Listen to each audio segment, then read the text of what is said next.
également suivi les propos de certains leaders sur les prétendus massacres des Banyamulenge. Alors, ce qui s'est fait aujourd'hui à Uvira risque de donner raison à ces gens-là. Parce que les gens, il y a des voisins manipulés par ces gens et qui essayent d'accréditer cette thèse des massacres des Banyamulenge. Et ça se manifeste par quelques exemples. Vous avez vu le colonel Patrick, qui était à Pounia, décédé à bord d'un aéronef qui a craché avec son épouse. Lui, il avait décidé d'être enterré à Uvira. On amène les restes des corps pour enterrement à Uvira. Certains Ouazalais s'opposent à son enterrement. Ils partent même encercler l'église où il y avait, on organisait le messe de Requiem. Ils tuent les militaires et les civils le lendemain. Et là, qu'est-ce qu'on veut dire? Il y a un autre colonel, le colonel, je vais voir son nom, le lieutenant-colonel Emmanuel Muguche, qui est commandant d'une unité, et c'est cette unité-là, avec des Ouazalais patriotes, qui vont empêcher que la FCM 23 et leurs alliés avancent vers le haut plateau de Minego. Et je vais vous donner des exemples tout à l'heure là. Et cet officier était en soins. Il avait un congé de reconstitution, mais il a dit « Je rentre dans mon unité pour défendre ma patrie, malgré le congé. » Et en cours de route, les Ouazalais de l'attaque. Alors, ces Ouazalais sont au service de qui? Pas au service de la République. Quand les forces des armées de la République démocratique du Congo alertaient l'opinion nationale et internationale le 19 août 2025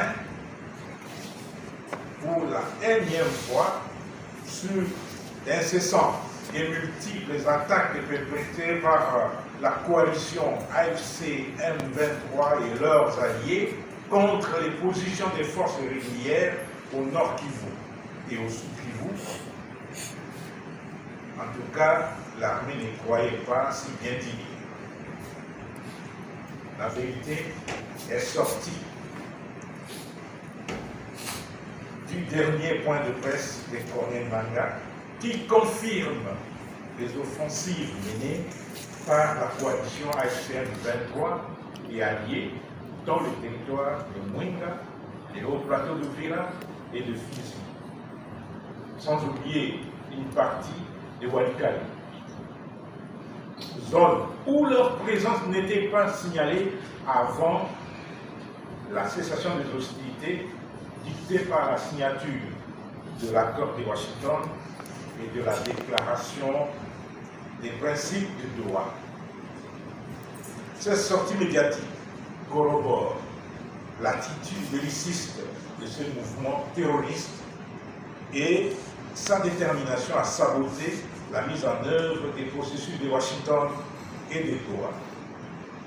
Aujourd'hui, nous allons confirmer ce que Nanga a dit par des preuves tangibles, des preuves matérielles. Nous allons vous présenter 6 premiers individus, s'il y en a d'autres qui arrivent, arrêtés dans le haut plateau des Fizi et d'Uvira et qui sont aujourd'hui ici à Kinshasa, et on va vous les présenter dans cette salle. Est-ce qu'ils peuvent venir les gens qui sont dans l'entrée pour que la presse les voit et On va leur poser quelques questions. Et parmi eux, il y a un militaire, un soldat de deuxième classe des forces de défense du Rwanda. Il y a un qui a été aussi recruté, je vais le détailler tout à l'heure, lorsqu'il s'est rendu. C'est pour dire que tout ce qu'on dit, tout ce que les agresseurs et leurs supplétifs disent tout haut, en tout cas, ce n'est pas ce qu'ils font tout bas et dans l'ombre. Nous allons essayer de vous les présenter. On est en train de les amener. On va les placer ici, derrière moi, pour que vous puissiez les voir. Ils sont farceurs. Il y a une dizaine d'autres qui sont en route. Et le moment opportun, on va vous les présenter. Merci.